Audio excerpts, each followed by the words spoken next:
Jeremy, he was a gator on meth. Okay, Then he fair point. evolved. He evolved. He got super shedding powers.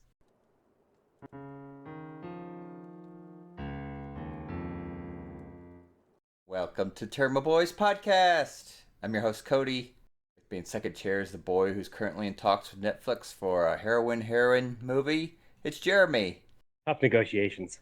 Almost there. Working on it. With me in third chair is nobody because Ryan decided to call out sick today so he wouldn't have to review Ghostbusters 2016. Ryan, this is coming from your sick leave.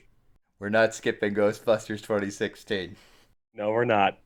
I already tried to be sick for that. My Zoolander cough didn't work. Ryan was unable to make it this week, so we're delaying Ghostbusters 2 months by another week. And instead, me and Jeremy are here to make a new spin-off series, which we probably should have done when we reviewed Killer Clowns from Outer Space, and what we call B-List Boys, which is a series where we're going to look at bad, schlocky movies and review them. Set your expectations accordingly. You've been warned. For our first official, even though we're considering Killer Clowns from Outer Space to be part of the series, and we reviewed that a long time ago.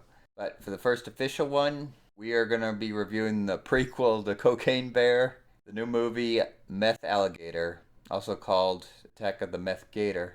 The Gator. You gotta say it with that accent. Gator. I can't do accents, Jeremy, other than my natural one. Okay, I got you. So, Jeremy, we're starting off. Here's a little fun fact for you. I don't know if you know this or not, but Cocaine Bear was our very first review. How could I not know this? Viewers at home, you definitely don't know this because it never got released to the light of day. It's in the Tairimo Boys' fault. It's like the Disney Vault, but there's less porn of Mickey. Oh, Lord. Bad images. But, anyways, Jeremy, Meth Gator, did it live up to the expectations? What are your first thoughts? Absolutely. Now, with that being said, I do set the bar for expectations pretty low for a B-list movie. My expectations out of a B-list movie is usually over the top, drastic violence, things that make very little sense, and the possibility of boobs. Well, there's not going to be a boob bonanza today. There is no boob bonanza. How do you have a Memorial Day party out on the whatever they were part of the swamp with no boobs? There's my beef. Well, there were girls in bikinis, but you're not getting any boobs today. Yeah, no boob bonanza. Sad day. What do you think, Cody? So the idea behind B-List Boys is that we're gonna be watching awful movies, and we know ahead of time they're awful, so we try to have Terrible Boys certified fun with the movies. Mm-hmm. You're not gonna get Citizen Kane with this movie.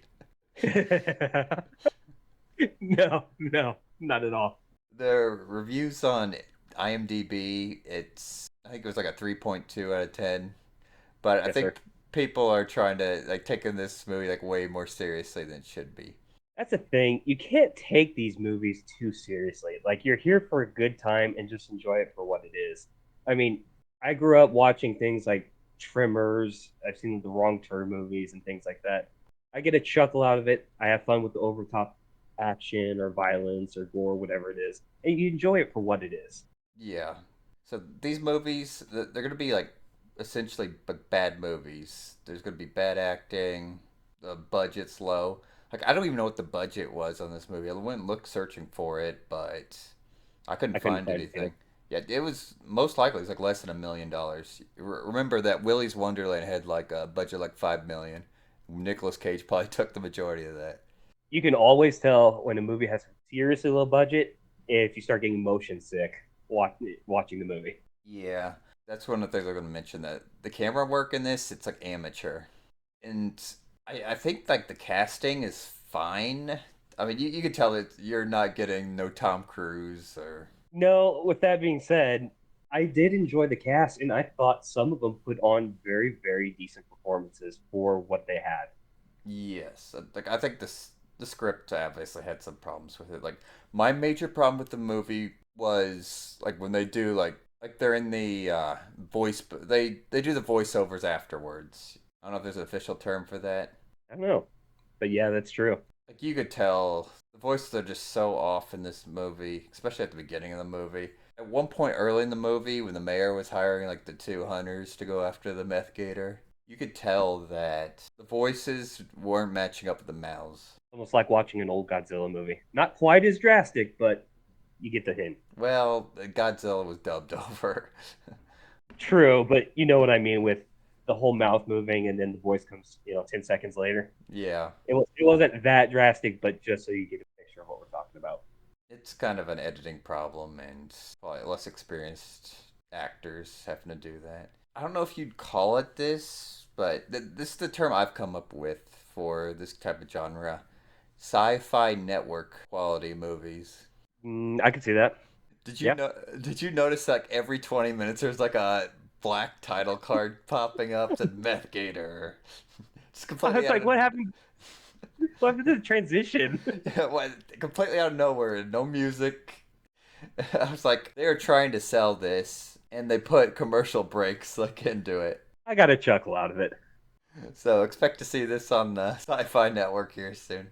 The reason I say Sci-Fi Network is because Jeremy, you mentioned Tremors. Well, I remember like years ago watching like a bad one of these B-list movies called I think it was like called like Mongolian Death Worms. It's supposed to be like Tremors on the Sci-Fi Network, and it was just awful. I know I've mentioned it off the podcast before, but if we ever need to do a B-list, boys, then that's certainly in our scope. Like after Oh that yeah. tire movie you recommended. Oh yeah. Actually, I got a couple of them. I've watched quite a few B-list movies over the years. Some of them actually surprised me. Some I thought would be, a AAA title at least. The key thing is to at least have fun with it. Like I said, this ain't no Citizen Kane, but if you go into this expecting a bad movie, then you're gonna enjoy yourself. You will have a good time. So, just to go over a brief plot, it's called Meth Gator. I wonder what the plot's gonna be about. I read it was like in production before Cocaine Bear, but That's at what the I read same too. time, I've heard that Cocaine Bear was just so crazy that it came as a result of Cocaine Bear. So who knows where it really came from? We may I, never know. and here's your little fun fact: gators getting addicted to meth is actually a real world problem. Apparently, a bunch of meth gets flushed and then ends up with the gators, and they get addicted to it. I imagine at some point, if they have enough, they actually OD and die, though. Yeah. Unlike in this movie where it supercharges the gator. Well, you remember Cocaine Bear, where they marketed based on a true story. You find out the damn thing got a brick of cocaine and ate it all and died instantly. You find out that the first like minute, maybe 2 minutes of the movie was based off a true story. Everything else was completely for fun for Cocaine Bear. But in this movie, it takes place in Florida. Of course, there's gonna be a lot of alligators there, but one gator gets a hankering for bags of meth, and there's a lot of meth in this movie. Meth is essentially acting like spinach does to pot for Popeye, and it supercharges this gator. And throughout the movie, we watch a bunch of cops, townsfolk, a DEA agent try to take down the big meth labs and take down the killer Meth Gator. And that's pretty much the plot. That is the plot. That is the plot. There's nothing more to it. There's just like some minor thing of, oh, we gotta, like, it's the tourist season, so we gotta keep hush hush about it. Kind of like Jaws did. Oh, they totally pulled the jaws this as well, twice. Here's essentially the thing. Like I already mentioned, Popeye spinach. The gator is like all jacked up on meth. And Where becoming jacked. yeah, it's becoming like invincible. Because while you never seen our Cocaine Bear review, we had a long discussion about guns in the movie. Well, Cocaine Bear, they really don't use the guns to the end of the movie, but luckily cocaine has a magical healing factor to it. But in this movie, they're constantly using guns on it, and the bullets are kind of just reflecting off the gator. Which most of these people that are using guns were gator farmers at one point. So they should have known the anatomy of said gators and known there's a quarter size soft spot on the top of their head. You're stealing my fun facts, Jeremy. Fun fact. Yeah, gators have like a small thing. I think it's in the back of their head where you can shoot them. Now, I mean, you can shoot them elsewhere, but it could send bone splintering out. Honestly, they should have thrown like an explosive in its mouth. Oh, they get to that. Yeah, near the end of the movie, they shoot a RPG round into its mouth and still fucking survives. That's the other thing. So after it survives, so Bifflo goes back to the bunker where they fought it at, right? Hmm. And then he realizes it's a shed skin, and the gator has escaped. Now I found that hilarious because gators do in fact shed. Another fun fact, but they don't shed like a snake or a lizard. Their scales come off kind of like one by one. They scratch them off or whatever. It's not a full skin that they shed from. Jeremy, it was a gator on meth. Okay, It fair point. evolved. He evolved. He got super shedding powers. Speaking of evolution, he does continue to grow in size. It is hard to see because the CGI is so bad, but at one point you can tell when he topples a radio tower. That was a stupid scene. You got to throw your disbelief out when you're watching this movie. The damn thing chases a guy up a cell tower. Literally climbs it behind him. It eats the guy. I was laughing How's my a ass off. how's a damn gator gonna climb a damn cell tower? Okay, the other thing I got to mention about the gator too. So I laughed a lot during this movie. I had a hell of a good time, but I laughed a lot when it was galloping and like grunting and barking and shit. Oh, if you don't know, gators they are kind of fast, They but can gallop, and it's kind of close to what it looks like in the horrible CGI. yeah, they're more of like short burst things. I know the MythBusters tried some stuff with alligators before, but if you ever want to beat an alligator, you run diagonally because alligators are can only really run straight. They're sprinters, not marathon runners, Better yet, just don't even get close to them. especially ones on meth. Now, so here's something interesting. There's one scene where the DEA agent and like a random like redneck are having like a slap fight. Dante and Bithlo. Like I don't remember the names of these characters because I was so checked out of the movie. I remember Dante, but anyone else? No. I was just kind of so checked out of the movie. It's like okay, just enjoy this slap. Enjoy it for what it is. Here's your little fun fact. That's becoming a competitive sport. It's been one. Well, it's becoming like bigger. So those guys that actually train for that, they typically train their slapping arm. So half the time you see these people, like their right hand will be their slapping arm. It'll be much, much bigger than their left arm. Same for arm wrestling. Safe for masturbating. But the only reason I know about this slap fight thing is a couple months ago, like Rumble kept my Rumble application on my phone kept going off, telling me like, "Oh, here's the championship for this slap fighting thing." It's like these guys like powdering their hands and slapping each other. It's just completely ridiculous. I love that they threw that in there though. It's just like a little side quest. Like, oh, we're gonna win this competition. Little tiny ass Dante versus the I don't know his name. We'll call him Daryl. Big ass Daryl. Buck or something. Oh yeah, it was I think Buck it was because Buck. Dante taunts him, calls him Bucky or something. Bucky boy. I was thinking about the Kill Bill scene where if you're watching the uncensored version, it's like, "My name's Buck and I like to fuck." Enjoy that censorship for our podcast. You know what got me is that scene after Dante wins and they bribe one of the super meth lab dealers, or they're trying to. The fat redneck who's the meth dealer is like, all right, then bright and early. I'll see you guys at 11:30 a.m. But no, we want to go now. Like, okay. And then suddenly it's daytime. They had a long night journey, Jeremy. But you wouldn't know it with all the cuts, the commercial During, breaks. during the whole slap fight, you could tell those were like friends and family of like the cast and crew. Oh, 100%. Now, Cody, I'm a sucker for infrastructure. So directly after that scene, when it becomes daytime and they're going up into that tree tower or whatever it is, and Yeah, for they use the ziplining. zip line, Yep. and they're like, we're in the middle of nowhere. Nothing is out here. So after surprise meth lab dealer betrays them and our two redneck heroes fall to the ground. I don't know if you noticed or not, but they're all right next to an electric company transformer and a telecommunications pedestal, which tells me they are definitely near somewhere. Yeah, the super meth lab needs electricity and telephone, Jeremy. They got to be able to dial out, I guess. It's low budget. That whole zip lining scene, you could tell that they were right next to the ground when they were shooting it. That's the goofy shit that I love. That makes a B-list movie enjoyable. So you already expect it, and if you get a chuckle out of it, It's good. This is a movie where you're trying to pick apart the flaws. That's what makes it fun. True that. But like I already mentioned, the budget on this is really small. You could tell they only filmed in like a few select locations, and some of them were just people's houses. I mean, like I already said, it had some budget to it because I've seen like home movie type ordeals, and this is like light years above it. And yeah, the Gator is CGI.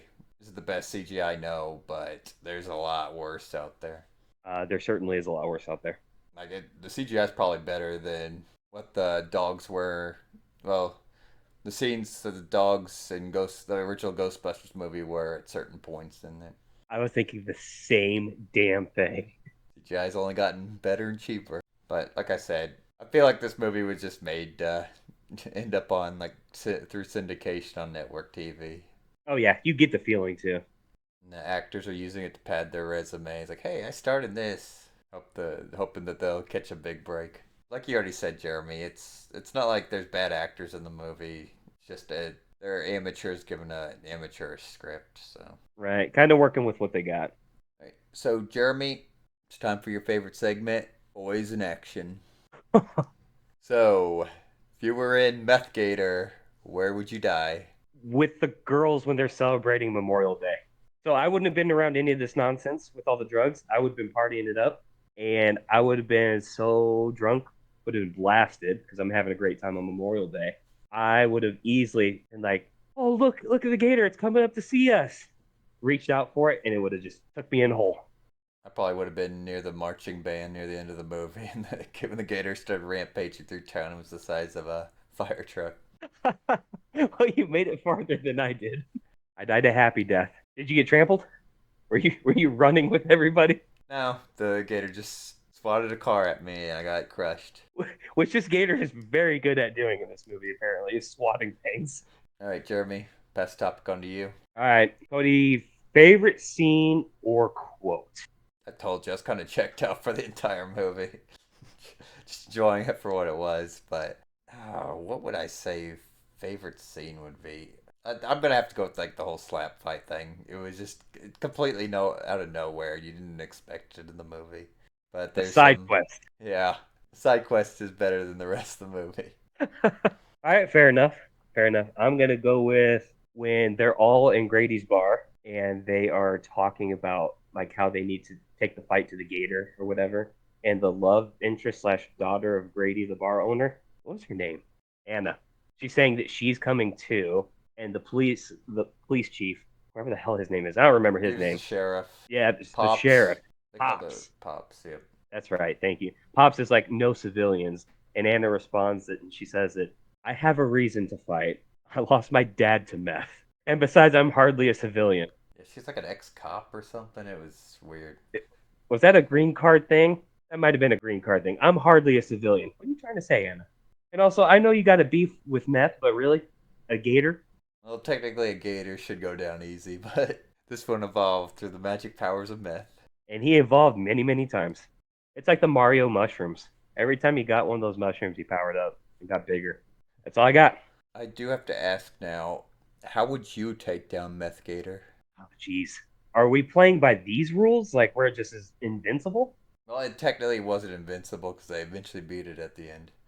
Did they? Did they? We saw chunks of meat flying everywhere. You know you heard the roar in the end, or were you that checked out? I did I, hear the roar, but it didn't go that anywhere. was You're gonna hear the that's like the typical gator sound from a wetland swamp. I've been around many gators, and I've never heard one roar like Meth Gator. What could It, take down Meth Gator? Well, obviously Grady had the RPG. that didn't work. Well, maybe it would have worked if he hadn't powered up 3 times before. I would have been quick with the artillery. There was also grenades. They just never did anything with. They show them briefly. Like Grady like lays out all this decommissioned military shit, and it's like he's got ARs, he's got an RPG, he's got grenades. I would have definitely been carrying those grenades and RPG Yeah, from the beginning. I was thinking probably the best thing to do would have been to call the military early, and then set out like a bunch of meth as like a trap, and then put some like C4 on top of it, so it eats the explosives, and then you blow it up. right? I mean, you literally have a terrorist Meth Gator that's super powered running around. You think the National Guard is going to get involved at some point, Or people would probably pulled out the heavy weapons instead of just dying one by one to it. right? Or they could have, well, along the lines of what you said, Cody.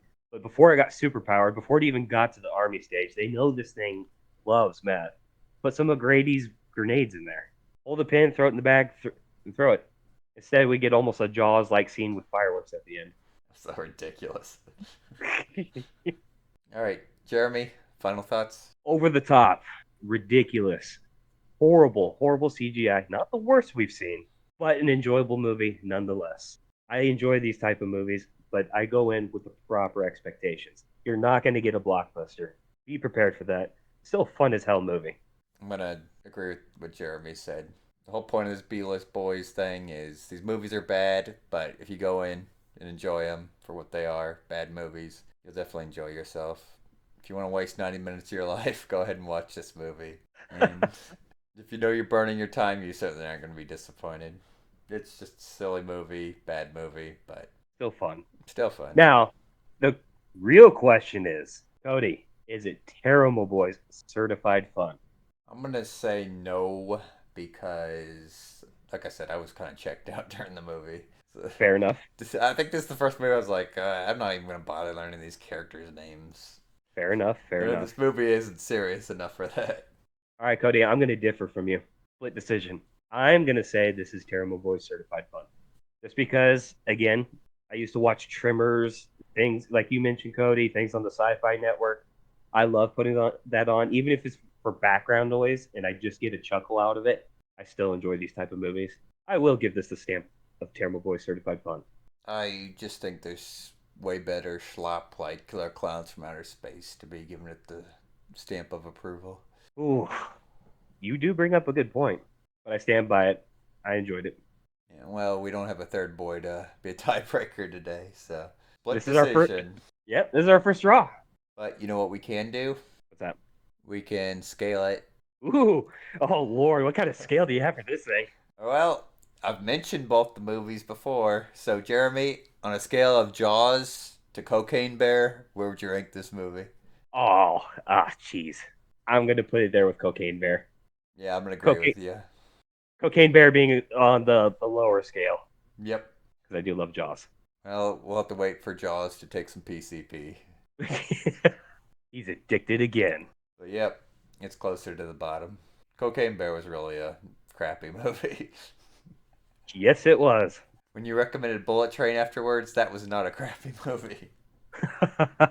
No, actually, one of my favorite movies of all time. And that's another movie that's locked in the Tairimo vault. What a shame. Maybe one day. Cody, there's something we got to ask the viewers on this one.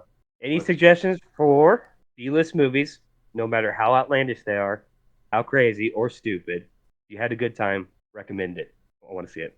Yeah, Jeremy likes that garbage. All right, everyone. Thank you for listening to another episode of Tairimo Boys Podcast. Don't forget to like, subscribe, leave a comment, tell us other B-list movies that we can watch. And don't forget to ring that motherfucking bell. Stay tuned for more episodes. Hopefully we're back next week with Ghostbusters 2016. You aren't getting out of this, Ryan. You're not. I've already tried.